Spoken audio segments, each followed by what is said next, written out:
I'm Stacy Bender, also known as Purple Cat Hatter, PC Hatter, and this is Reed Minnick.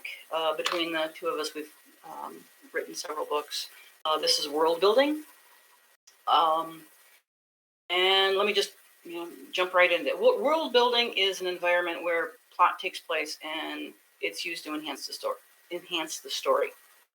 The first thing you want to do is who's your audience. This is age group. I mean, are you writing for children, young adults, older, or just trying to do something across the board? Each of these will change the way you write something. If you're writing for something that's like middle grade, there's certain things you can't put in, like a lot of swear words, or obviously, overly sensitive topics. Another thing is hard science versus soft science. If you're doing a sci-fi, what audience are you really looking for? Are you looking for that person, for that audience that likes that hard science, where they can look up the science and prove that yes, this is real, or at least theoretically possible? Or are you looking for something, an audience that prefers more of the soft science, where they don't really care as long as it kind of sounds good? Spaceships can turn corners and go whoosh. Basically. And then there's fantasy. And a lot of people get fantasy and science fiction confused. I'm always amazed at how many people get these two confused. I mean, if you think about it on an entire spectrum, you have science on one side, hard science, where you can prove the theories, which he absolutely loves. And then you have fantasy on the other end, where you have witches, warlocks, and lots of magic. And then somewhere in the middle, they can collide. So when you think of hey, I still like the trolls that paint their spaceships red to make them go faster. Okay, and of course you got your comedy. And comedy is one of those things where you got to be really careful of, because what is funny today might not be funny 5-10 years down the road. It's Mel Brooks, perfect example. Mel Brooks, he broke rules, but if you sit there and you watch his movies, the older generation will get most of the jokes because of the decade that it was written in, or movie was done in, whereas the younger generation may not get a lot of the jokes because there are no 5 and dimes anymore. So they're not going to understand the joke in the History of the World Part 2, where there is an X and a V above one of the stores, which is basically 5 and dime. I think I flipped those around. So I loved Young Frankenstein, but my son didn't understand at all because he had never seen the original. Yeah, that's one of them. Another thing you want to look at is how much is too much and how much is too little. What is basically pertinent to the story? And I think I already mentioned, too little might be you might have lizards running around in the snow, and we all know that lizards do tend to be affected by the cold, unless I can't remember what the sea turtle, the exact name of the sea turtle, but they can have some sort of funky thing with their body where they can actually deal with very cold weather. So you have to go. Are you saying that some people might actually get upset if you had lizards running around the snow and going, well, that's miserable science? Would be neat. That would be neat too. And then there's also you can also go in the other direction of world building so much. You have this really cool world, but you don't have a story yet, or even a main character sometimes. Well, We've met a few.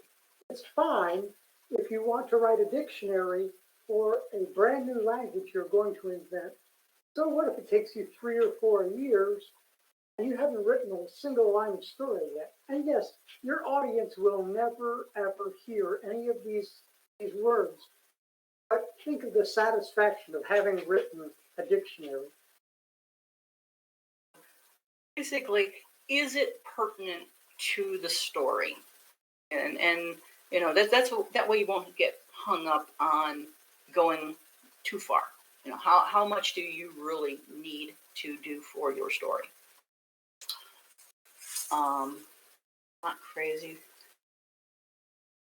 Feeds down. Okay. World building mistakes. One of the biggest ones is duplicating your backyard. If it's basically aliens or people who Acting like humans? yeah, like acting like humans.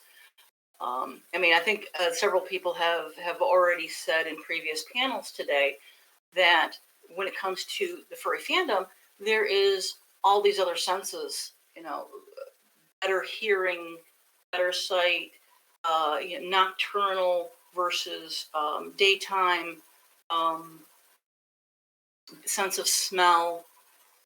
Look at the differences of your characters, and also cultures change. What's funny in America might not be funny in, say, China or the Ukraine. Reed had this problem when he wrote us a short story, and we presented it to our writers group, and everybody just was absolutely falling over laughing because this was such an adorable, funny story. Chinchilla attack. Yeah, Chinchilla Attack, which I think we stuck in this book, Bad Sushi and Other Tales. Yes, I had to plug your story here.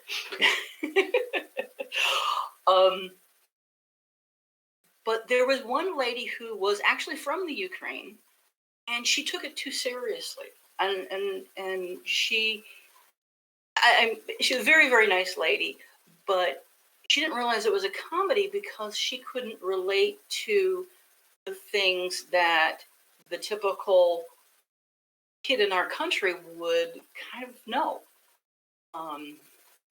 So there is that. So that's something that you might want to think of in what audience are you going for. And yes. Well, in a furry audience, we're all generally writing for generally adults and generally furries. So, what kind of world building mistakes would be absolutely fatal in a furry book? Somebody probably made a list. Well, I mean, I can think of a few furry creatures that simply act like humans. I mean, we kind of already covered that. Yeah. Furry creatures in an environment where they could not actually function. We kind of hit on lizards in the snow, but yeah. Someone said leatherback turtle. Thank you for that. They're good in cold environments. Okay, sorry. Go ahead. Okay. Where was I? Duplicating your own backyard. If you're going to change reality, give a reason that makes it credible. If you're going to have a dragon drop a boulder on your castle, why do you build a castle? Or if there's dragons in World War II fighting, where were they in World War I? What is the reason for that? Now here's another big one that I've seen a lot is ignoring rules of magic and technology. If you have email, you're not going to use a carrier pigeon to send a message. And I think I mentioned the dragon and the castle. Why did you build the castle?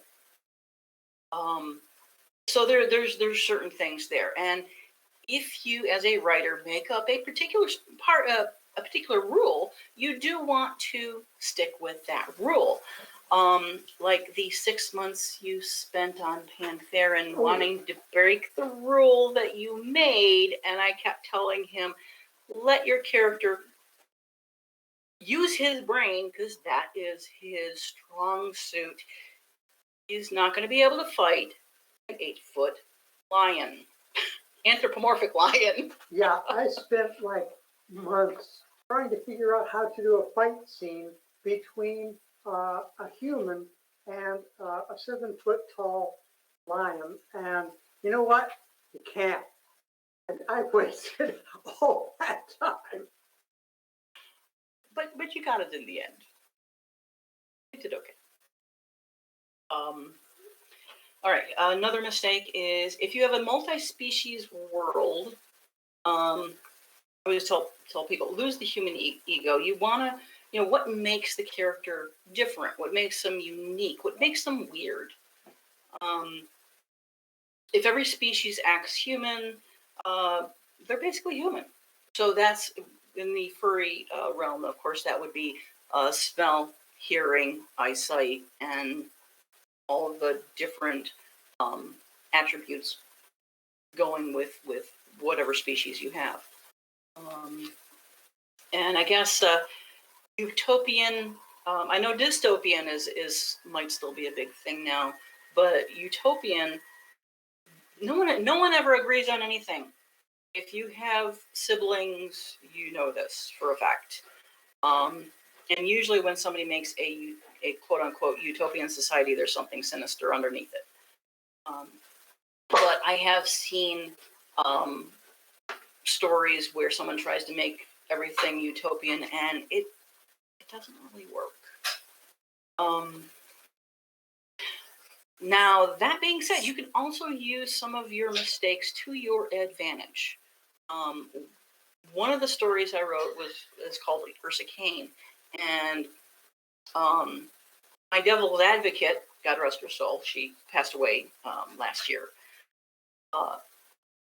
She pointed out a couple of things that I missed in when the character was trying to escape from a situation. She's like, "Did you remember the water?" And I'm like, "Oh dear." Well, instead of going back and rewriting, I started thinking about it and say, "Hey, this person is in a panic. They're tossing a bunch of things in a blanket, rolling it up and just running off. Obviously, things happen." So I figured, okay, now that I've realized she's forgotten the water, she's also realized this, and we now have to go find a river or fruit or whatever. So in those cases, it actually makes your character a little more real. Are you saying that world building you have to realize and let your characters have flaws? I mean, very much so. Can't you just have like a super wizard who can do anything? He waves his wand and all bad things go away. I'm not a Superman fan. Yeah, I'm not either. I kind of like flawed characters, or at least characters that have to live by some kind of rules. But we do have a question here that I think kind of feeds into some of what we already said, plus where we're going. And what about the world where some countries have more advanced technologies than others, like first and third? Yeah, and that's very real. You can build that in. And one of the stories I remember reading years ago was called "The Well of Souls," and that really pointed out the differences in technology because it was the world of souls was actually a creation, and the different aliens and countries and technologies were lived within these hexagonal areas. And someone with high technology would be living next to somebody with low technology. And if they tried to run their ship across the border, all of a sudden their technology would stop, boom, gone. And so that I thought was a really interesting twist on that. But yeah, it's different technologies is very plausible. Yes. But I've also seen it mostly done badly, as in um, modern values on ancient civilization. Yeah, that drives me nuts. Yeah, and things like I rode my horse day and night, and I crossed the country and crossed the mountains and crossed the desert. Yeah. And the next day I was in whatchamacallit. I'm sorry, no. Horses can't go that fast. They can't go that far. We can jump in our car and drive 300 miles in what, 4 hours? Yeah, depending on the speed limit. It's very easy to fall into that trap. Yeah. Whereas a horse, if you're doing something where you're walking, where you're using a horse, where you're using an older mode of transportation, usually about 20 miles is going to be your limit, depending on the terrain. Better terrain, you're going to go farther. Not so great terrain, you're going to, it's going to take longer. But what I think this really boils down to is you have to know your history, know your setting, know your world. Now, if you're going to do a medieval thing, make it all medieval. I mean, if you want to throw in gas engines, you better make some really serious world building decisions about when they're used, or you're going to throw a lot of your readers like, huh? What? They're going to lose their sense of when I am, or what does this world look like? Or it's limited to a particular population who hoards their technology. That's a possibility too. Yep. Okay, and I think you just said don't put 21st century values on 16th century characters. I see this a lot. If you're going to use, and we just talked about this a bit, but if you're going to use black powder, know what black powder does and how dirty it is. If you're going to use bow and arrows, at least look up, a little bit of history. There's internet is rife with it. And another thing is, and I usually tell a story about my sister and making bread. She, as an example, my dad made bread every week, and my sister ate an entire loaf. Well, she didn't understand why my dad yelled at her, and to her, she's like, "Hey, I'm appreciating what he made. It was really good." And I said, Andy, think about this for a minute. This is a man who was born in 1919, went through the Great Depression, was one of 9 kids. I know the 2 on a poor farm. That loaf of bread was supposed to go for the entire family for the day. You're being pig.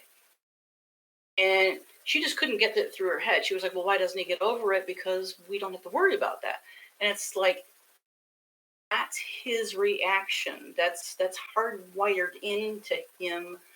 I mean, this was a guy who I remember hearing this story. He actually got spanked. I think it was a little worse than that, for stealing an onion out of the larder and eating it, because that onion was supposed to go for the whole entire family. Well, so there are things like that you can put in your stories where you might have 2 totally different perspectives, and the characters are trying to understand each other. And that gives the world a lot of character. People can, from both sides, can say, I never thought about that. And Stacy's sisters obviously never attempted to put themselves in their father's place. They hadn't lived through the Great Depression. They had no concept of the how it changes your values. But we as writers, we want to make our world rich and enhance the story we're trying to tell. We need to explain things that the reader might not know. For instance, my son uh, doesn't know what a record scratch noise relates to. He's never even seen a vinyl record.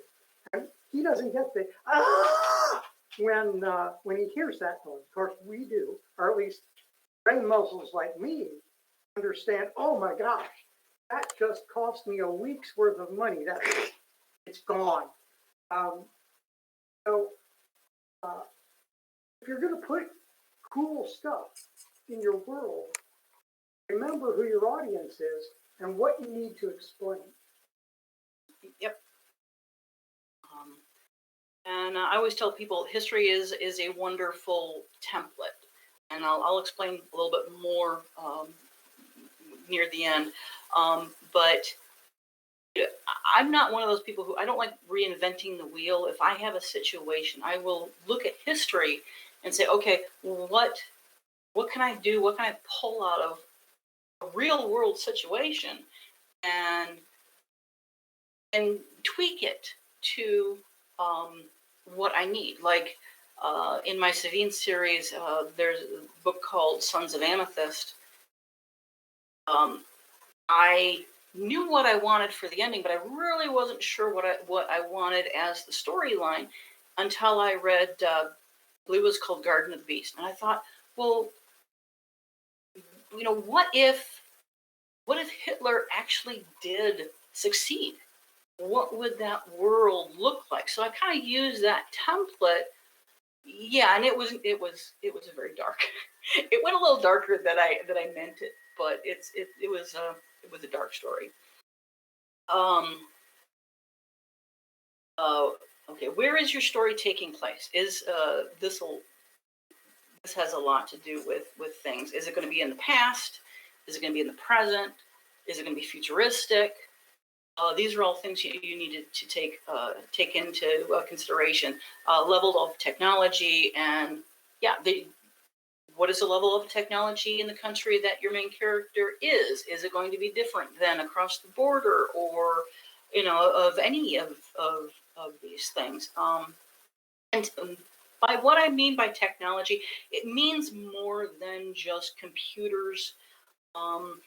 Technology is the practical application of knowledge, especially in a particular area. And that could mean, crazy computers. It could mean just flint arrows, and rocks. It just depends on what level of technology do you want to use, and what is good for the story. Let's turn this over. Okay, and then there's the type of government. What kind of government are you going to have? Is it a corrupt government? Is there a civil war going on? Is there more than one government? I mean, do you have more than one country, or is this a story that is going to take place just in one particular country, or is there multiple countries involved? So these are things that you do need to take into consideration. Are the countries fighting with each other? Or is there some sort of tension between them? Then you get religion, and this includes superstitions. So, what are the religions? How extreme are they? And then you have social economics that you want to look at. What constraints does society place on the general population? And I like to use Victorian England as this example, where at one time, if you were a lady of standing, you could not leave your house without an escort. God forbid that you get caught talking to the carpenter working on um, something in the house or the next house. It was very restrictive, constrictive was the word I'm looking for. I think But it, restricted. yeah, and it could be a scandal. And then you have now modern times where a Hollywood actress could get caught doing whatever, and any press is good press. So, and So are you saying that a good, breathable world is a multifaceted world? yeah, Now, the one issue that I have is I'm not really as good as you on all these weird uh, one-off bits of history. I I learned so much about black powder. I had no idea. yeah. Don't get me talking about black powder. Oh my God, warfare, tortures, uh, all kinds of history.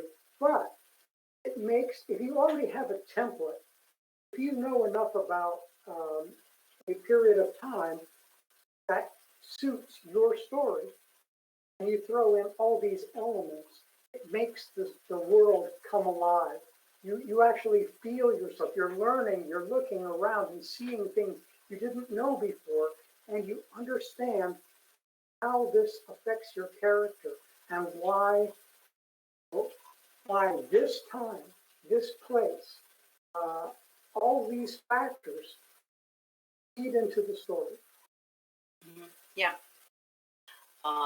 Okay, the next bullet point I have is race. Are you doing human, non-human? Of course, most of us here are going to be doing furry. So for anybody who doesn't want to do furry, you have your animal, which of course is furry, vegetable, mineral. This also includes intelligent robots. And what type of? Is the animal going to be reptile? Is it going to be mammal, marsupial? Um, and then are they going to be asexual, bisexual, trisexual? And I'm not even going to go into the entire list. That of course includes LB. You know what I'm trying to say? Yes. I'm getting tongue tied. I think I need a drink. Sorry. Enemy Mine was a asexual alien. And that was kind of interesting. Alien Nation, that was a trisexual race, and that was really interesting. And then you get your octopuses, which they only, as far as what I understand, they only get together one time, and after the eggs hatch, they just kind of waste away, which I thought was really, really sad. Then of course you have like praying mantises, where I'm sorry, the males kind of bye bye. So those are things that you might want to look at and think about. Okay, so does any of this have impact on your story? And that is the biggest thing. You don't want to go too far one way or too far the other way. You do want to focus on what is good for your story and what is meaningful. What are you going to use? What do you need to know so that what you're writing makes sense within your rules? Uh, and sometimes it's easier to build a world around a plot pattern, and there are basically 7 basic plot patterns. You can look it up on Wikipedia. The 7 are overcoming the monster, rags to riches, the quest, voyage and return, comedy, tragedy, and rebirth. So those are kind of self-explanatory. One of the things I like to use is Star Wars, and I have to admit I ruined Star Wars for him. Because, and I never realized this until I talked to my mom of why do you let me watch Star Wars, but you don't want me to watch G.I. Joe? Didn't really connect for me. And basically, Star Wars to her was a Grimm's fairy tale. It was good against evil. How in the world is Star Wars a Grimm's fairy tale? Okay, first you have Princess Leia, who is the not so lady in distress. You have Luke Skywalker, the knight in shining armor. Then you have Han Solo, the rogue or the Black Knight. And Chewbacca is, of course, the sidekick. C-3PO and R2-D2 are the servants. Darth Vader and the Empire are the evil king and his army. And, of course, the Millennium Falcon is the trusty steed. Sorry.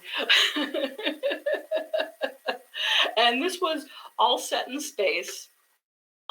Visual effects that set the standard of the time, and it was the world building that they were selling, and not so much as the plot.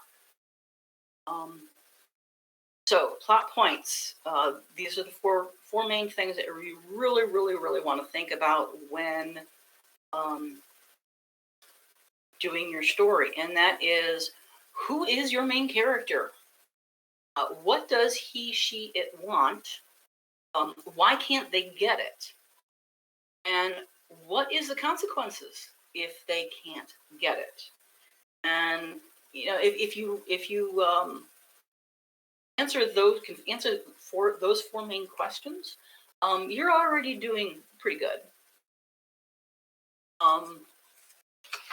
Now, normally when I do this panel, it's in a group, in a room. Everybody sees everybody, and I have this poof ball that I get to throw around at people and say, "Hey, answer me this question." And of course, being online, that's kind of difficult. So I'm going to tell you, basically, the first two times I've done this panel, I'll tell you what happened. Now, the first time I did this, I didn't let anybody really think about how to put everything together. What to answer, and I said, say, this is the question. Say whatever comes the second out of you, even if it's absolutely freaking ridiculous. And we came up with this world. It was a sci-fi, futuristic, big aquarium in space with the main character being a blobfish. And of course, you had it was a last of his kind type story.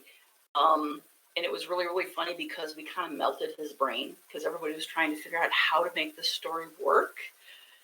And actually, yes, TJ, you did that story. If you want to read the story that came from that panel, TJ actually wrote a story, and I don't remember what the name of it was. He did change the main character though to, I believe it was a fox, but it was a really good story. Yarn is a yes. I didn't think it was possible. I need a lot more structure than an aquarium in space with a fish race, and what a mess that was. But that was so fun. It was absolutely fun. Well, the second time I did the panel, I let people kind of think before they answered the questions. And, it was a smaller group. It wound up being on a Friday. So I thought, well, we're not going to get the crazy stuff here. And we ended up with wizards and elves and furries and, something very, very magical. And I kept thinking, this world sounds really familiar. And it didn't really connect until later that what they were building was a version of the British Indian revolt. And which was actually very fascinating. And this is why I say history is a really good makes a really good blueprint, because what they had built was this restrictive society. There was going to be there was in the middle of a civil war. The person, their main character, wanted to be more than what they were, and there was some sort of conflict with a particular weapon and a few other things going on. And because it looked so much like the British Indian Revolt, where at that time period, I know a lot of people don't really know that particular era, very, very Victorian. Um, and Taller than you. um, and one of the issues was the black powder rifle. Notice black powder again. Where the soldiers, a lot of the soldiers were the locals, and with black powder, they were given a casing to where the black powder was already measured, the bullet was already in there. All you had to do was rip the case, the paper, put everything down, the muzzle of the gun, and jam everything down. Well, this casing was supposed to be vegetable base, and there was a rumor going around that it was pig fat or beef. And when you are in a country where half the people are Hindu and the other half are Muslim, that creates a big issue. And so that was kind of neat that they were able to take a little bit of history. Of course, they kind of did it in reverse. They made the world first, and then, hey, this is what it looks like. This is in real history. So you can easily do the reverse, where you look at a piece of history where, say, two totally different cultures collide. I mean, one of the best known is the Spaniards and Aztecs, but you still have a lot of the various wars throughout the world and throughout history, or maybe political issues, or the list is a mile long. But how can you take that piece of history, that little nugget that you want to use, and tweak it and turn it into something totally different, but still use it as a just using it as a blueprint. And so let me get on here to going on to world building, food, fun, and fashion. That's another thing that you can easily look at to put some more meat into your story. The general rule on food is 1 acre of land, it will feed a person for a year, and that's in a good environment. I mean, if you're in a desert, that's going to change. If you're in a high, denser area, you might not need as much. Or if you build your garden straight up. So a lot of things, do you have enough of acreage for the people in your area? Is it, like I said, is it fertile or is it barren? What are you growing? Because it's a lot harder to grow corn, because corn will suck a lot of your nutrients out of your ground, where something like soybeans and beans in particular will actually put nutrients into the soil. Can I try so to kind of show everything we've covered so far, I want to give you an example. I was writing a book with 7-foot tall lions, and that's the main race of the book. And I was thinking, okay, what is the biggest difference, or what are some of the biggest differences between my creatures and humans? What would humans notice?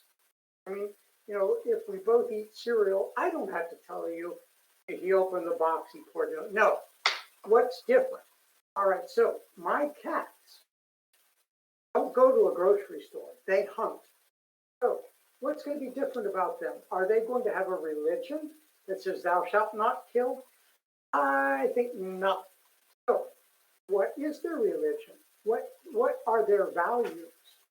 Um, Yeah, if they believe that someone, if they have teeth and claw, to use a tool like a knife or a gun, might oh, give me that. So using a knife or a gun might be totally evil to them. So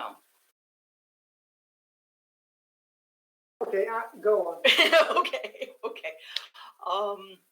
All right. Where were we? Acreage, fertile soil. Okay, so if you're on a space station or a small island, you might, or a place that you might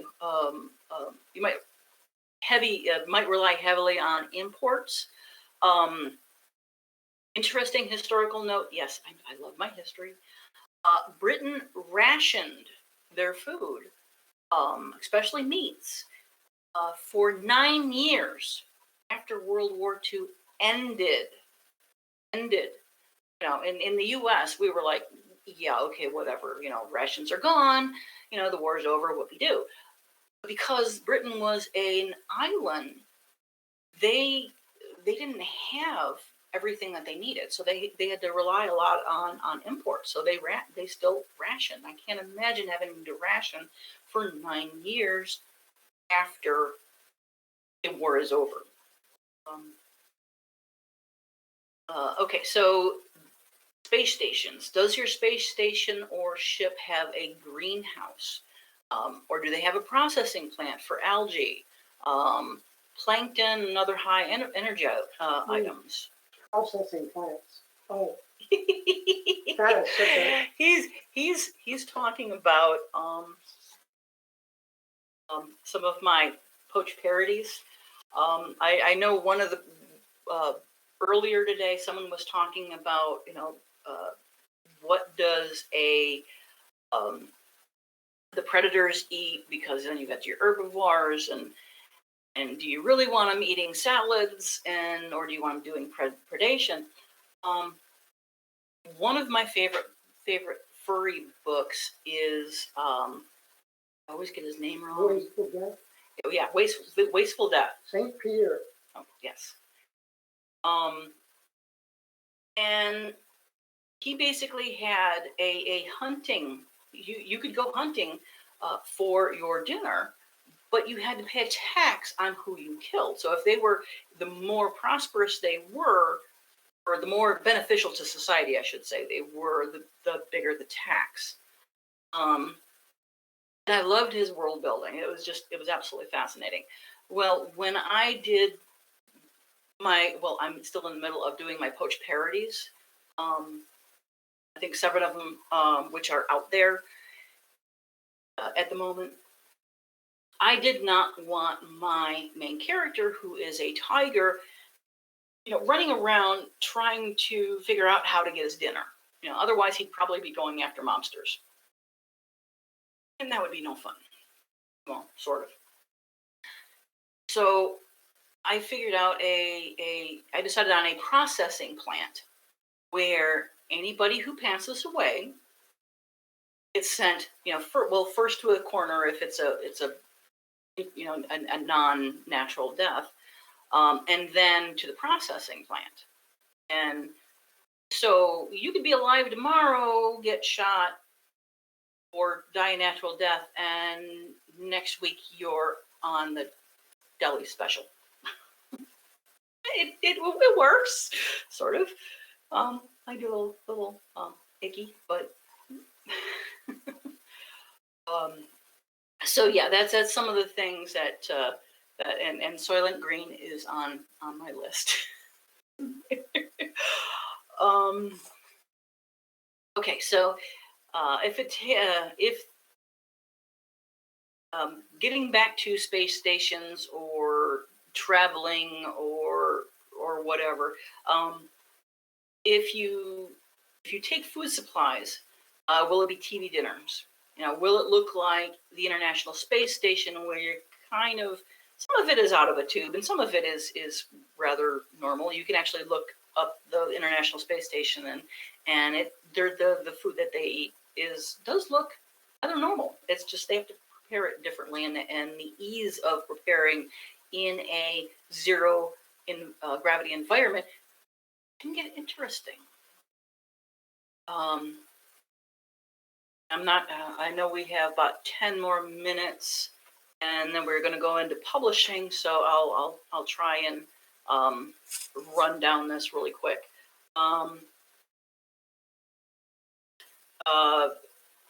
We already mentioned Soylent Green, reconstituted people, meat. You need enough room to feed animals. Of course, in the furry world, how do you do that? Do you have your predators? Are they eating salad, or are they eating? Is there a particular animal that is not sentient? There's a lot of things that you have to look at there. Or are they more insectivores or something? These are all different things that you have to tweak for your world. And let's face it, people with money are always going to go after the nicer specialty or rarer foods. So the same goes for fashion. You're going to have your fashion people. Interesting note: Tudor times, in the Tudor era, I should say, raw sugar or table sugar was a major status symbol. For us, it's no longer a status symbol. We go to the grocery store, get a 5-pound bag for what, $1, maybe $2. It's in all of our food. It's actually a filler. We use it as a filler, and it's no longer a status symbol. So that's another interesting note in time period, because weirdly enough, while lobster is really high up there, or at least in the mid range now, years ago it was thought to be a garbage food, something that you didn't want to eat, which I thought was rather interesting. What one country views as rich, say expensive restaurants, somebody else might think of as poor person food. And I mentioned lobster. Spam, I believe, I heard this in Japan, evidently is a delicacy, whereas, of course, here in America, we're like, yeah, it's the emergency ration in the back of the cupboard that is covered in dust. They're fried. Okay, so what country? Rich food, dim sum, steak and eggs, lobster. Okay, one weird thing in America: the type of food seems to be redundant. We can basically get virtually anything here in America, and just have Amazon deliver it. So we tend to look more toward who's preparing it and how. I mean, how many people? I can make broccoli soup. I don't need to go to Gordon Ramsay's latest restaurant and spend a fortune. It's not that hard to make. At least for me, it's not. Then you also have, interesting note. Star Trek cheated. They made their food out of stardust. Aztecs, the cocoa bean, the religious aspect of it. The seeds were also used as currency. So you might have a particular plant or some sort of item that is highly prized. That's always a possibility. Fashion. How much raw materials do you have? What is available for your people? And does this stuff need to be imported? It's a type of fabric. Is it plant-based? If it's plant-based, of course, you need land. If it's cotton, that requires a lot of land. It's very labor intensive, and until you get into technology where you have like the cotton gin and stuff. Is it a animal based item? Well, and again, like plant based, you need land. So is it going to be wool? Is it going to be silk? Is it going to be leather? Um, if is the then you get into a little bit more technology or higher technology when it's a man-made or plastic-based. Um, that not only needs the land, but it also needs the technology. So where are you going to find the oil or crude or whatever? And of course, whether you're in a hot climate versus a cold climate, how much layering do you need? That's another possibility that you want to look at. What is your technology to processing said cloth, man-made versus machine-made?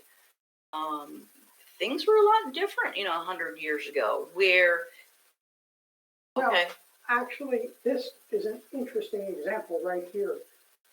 Tudor times, you send out 3 ships, and one of them comes back. You paid for it. You made money.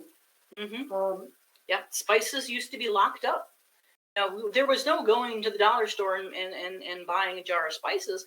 You literally had a cabinet. Spices were so expensive and so rare that just a little bit of bitty vial, you locked up and you held on to the key. Well, yes, and the more interesting thing here, I think, is if your main character is on a sailing ship, how valuable is your life? Because here, your life is less valuable than a box of cinnamon. That is true. That is true. So how does that main character on that boat feel about what he's doing? And I mean, he's in a very, very dangerous position. That little box would be quite tempting for him. Well, I'm quite sure that there were sailors who hauled off with a pocket full of whatever. Yeah. So the economies, the how much is a life value? What risks are people taking? Are they taking a huge risk just by going out on a leaking wooden ship? These are things that wouldn't necessarily occur to a modern reader, especially somebody in their, I don't know, early 20s with no world experience. You might have to consider explaining to the reader why this is important. Yeah, and years ago, it was like clothes. 100, 200 years ago, you might have had the everyday person only had 2 sets of outfits. I mean, we look in our closets and they're packed full. Years ago, you had your working outfit and you had your Sunday best. Unless you had money, and then I don't even want to go into the French and how they spent their entire fortunes, and the only people who had money were the seamstress, the tailors. That's more than enough history. So those are things you might want to look at. So the fashion industry takes up a lot of landfills today because we do have ready-made clothes, and a lot of it ends up in the garbage. Let's face it. Even if you try and give it to Goodwill, if they can't, or one of the charities, if they can't sell it, they got to move it out and toss it in the dumpster. They don't have a choice, because there's usually more stuff coming in. All right. So who's your trendsetter? A lot of trendsetters we have now are Hollywood is one thing I can think of. I'm not really sure of any other trendsetters offhand. Okay, what you wear? Is it functional or is it frilly? I think we have about two minutes before we have to switch over to, yes, we are doing, the next presentation is publishing, and we'll be doing that as well. So I'll try and hurry here. function fill. Cook, baker, butcher, cloth apron, blacksmith might have a leather apron. Okay, I'll skip the fun. Entertainment is another thing you want to look at, is what is available at the time. You're not going to have internet in the 16th century. You know, you're going to have people coming in and maybe putting on a play for the lord of the manor, or, you know, some sort of carnival, something or other. You know, is it going to be, are you in a desert city? Are you going to, versus a mega city? Those entertainments are going to be very, very different. Yeah, so time period. Oh, sorry. To interject, I love some of the things she's put in, like, in it, she writes like early 1900s, 1900s character picking up a phone, which is off the hook, and puts it to their head. And the character says something like, "Wouldn't it be great if telephones didn't have all these wires and you could just carry them around?" And another character goes, "Yeah, but they're so big. How would you get them in your pocket?" And they just have this. Yeah. I just love these little snippets. It adds a lot of. First off, my son, if you handed him a rotary phone, he couldn't use it. He has no clue how that thing works.